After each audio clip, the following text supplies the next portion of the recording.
વાવ અને થરાદ વિધાનસભા વિસ્તારમાં ભારે અતિવૃષ્ટિ અને પૂરની પરિસ્થિતિ સર્જાતા ખેડૂતો અને ગ્રામજનો મુશ્કેલીમાં મુકાયા છે।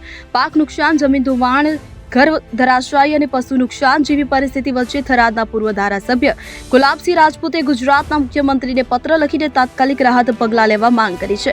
પૂર્વ ધારાસભ્યએ પોતાના પત્રમાં જણાવ્યું કે ભારે વરસાદ અને પૂરને કારણે ખેડૂતોના પાક બરબાદ થયા છે, જમીન ધોવાણથી ખેતી અશક્ય બની છે અને અનેક પરિવારોના ઘરો ધરાશાયી થયા છે।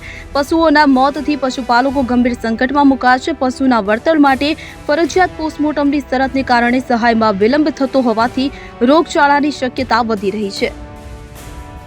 આજે ગુજરાતના મુખ્યમંત્રીશ્રીને અમારા વિસ્તાર વાવ, સુઈગામ, થરાદ અને ભાભર વિસ્તારમાં જે પૂરના લીધે જે ખેડૂતોને ખૂબ જ મોટું નુકસાન થયું છે એના માટે રજૂઆત કરી છે।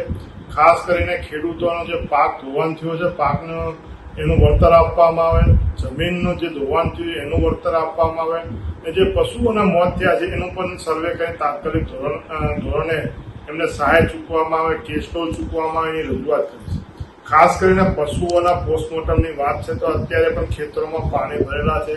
છેલ્લા 5-6 દિવસથી લગભગ 10,000 કરતાં પણ વધુ પશુઓના મોત થયા છે। ત્યારે હવે જે પશુઓના મૃતદેહ પણ ખૂબ જ દુર્ગંધ મારે છે, રોગચાળો ફેલાઈ રહ્યો, ત્યારે કલેક્ટરશ્રી અને મુખ્યમંત્રીશ્રીને રજૂઆત કરી છે કે ખેડૂત ફોટો પાડીને પણ જો રાખ્યો હોય તો પણ એને સહાય ચૂકવવામાં આવે, જેનાથી આજે ખેડૂતોને લાખો રૂપિયાનું જે નુકસાન થયું એમાં સરકાર સહાય કરે।